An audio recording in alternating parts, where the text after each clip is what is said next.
दी print के YouTube channel को subscribe करें और ताज़ा अपडेट्स पाने के लिए बेल आइकन दबाएं।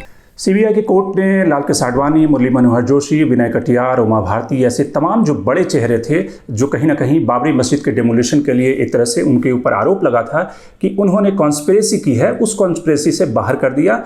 सीबीआई कोर्ट ने माना है कि इसमें इनका कोई हाथ नहीं था और इनको एक तरह से बरी कर दिया गया। हमारे साथ सीधे जुड़ रहे हैं डॉक्टर मुरली मनोहर जोशी। डॉक्टर साहब, बहुत बहुत स्वागत है आपका द प्रिंट में। आपसे ये जानना चाहूँगा, एक तरह से 1992 जिस समय कि आप खुद बीजेपी प्रेसिडेंट थे, बीजेपी के अध्यक्ष थे और वो पूरा राम मंदिर का मूवमेंट चला और उसमें बाबरी मस्जिद ढाया गया, उस पूरे जर्नी को, उस पूरे प्रोसेस को, जो आंदोलन हुआ, उसको आप कैसे देखते हैं, खास करके आज के फैसले के पर्सपेक्टिव में? देखिए, ये मैं इसको दूसरे ढंग से देखता हूँ। देश की हर एक देश की एक अस्मिता होती है। जब कभी उस अस्मिता का सवाल उठता है तो देश उठ के खड़ा होता है। तो वो ये बात थी और देश ने इस रूप में इसको लिया और इसलिए उस अस्मिता के कारण से जो देश में एक ऊर्जा पैदा हुई, उस ऊर्जा ने हमारे आंदोलन को बहुत गति दी, बहुत शक्ति दी, साथ ही साथ एक दिशा भी दी। और हम देखते हैं कि उस सारे राम मंदिर के आंदोलन में जाति पाति, लिंग भेद, भाषा, बहुत हद तक मज़हब, ये भी पीछे चला गया और एक समाज के नाते ये देश खड़ा हुआ। तो ये एक बात थी और हम ये समझते थे कि अगर जिस रूप में ये आंदोलन चल रहा है वो चलता रहेगा और सारे देश को ऊर्जावान बनाएगा, तो उसमें से एक बड़ा सामूहिक ऊर्जस्वी भारत निकलेगा। क्योंकि इसमें हमारे इस आंदोलन में कहीं कोई धार्मिक उन्माद नहीं था। एक सीधी बात थी कि राम सबके हैं और राम का भव्य मंदिर उनके जन्म स्थान पर बनना चाहिए। देश ने उसको सराहा, हमें आगे बढ़ाया।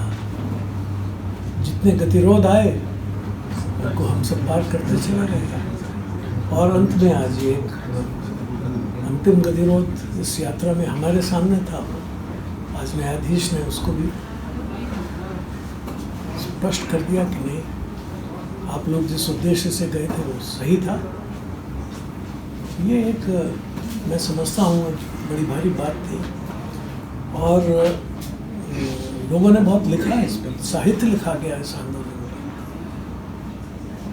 में। एक संवाद हुआ देश में और वो संवाद आज भी जारी रहेगा। डॉक्टर साहब, एक बीजेपी का जो पूरा इमर्जेंस है, जो बीजेपी आज जिस मुकाम पे है और प्रधानमंत्री नरेंद्र मोदी उस बीजेपी को लीड कर रहे हैं, उसकी जो बुनियाद थी वो कुल मिलाकर आप लोगों ने, आपने और लालकृष्ण आडवाणी ने उस राम मंदिर के मूवमेंट के जरिए रखा था और जिससे कि बीजेपी वहाँ से चलकर आज तक पहुँची है। तो इस पूरे प्रोसेस को, इस पूरी जर्नी को आप किस तरह से देखते हैं? ठीक है, क्योंकि हम उस आंदोलन में भारतीय जनता पार्टी बिल्कुल स्वच्छ भाव से आगे थी, तो देश ने उसको स्वीकार किया और समझा।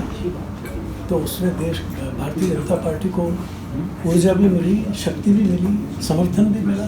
तो सच है। तो आपको एक तरह से सीबीआई कोर्ट ने तो बरी कर दिया है। आपको लगता है कि आपको जानबूझकर फंसाया गया था इस पूरे केस में? एक पॉलिटिकली मोटिवेटेड केस था जिसमें एक जो दाग लगा था उससे आपको वो दाग धुल गया है? ये सब तो चलता ही रहता है। आखिर इमरजेंसी में भी हमने यही सब होता है, देश में ये होता ही रहता है। तो अब आप खुश हैं, प्रसन्न हैं कि चलो एक जो कॉन्स्पिरेसी थी, इसलिए हम लोग तो प्रसन्न हैं। हम तो कभी भी अप्रसन्न नहीं होते, लेकिन ये प्रसन्नता ये है कि अब ये विवाद समाप्त होना चाहिए और देश को अपने गंतव्य की तरफ आगे बढ़ना चाहिए। और जय श्री राम।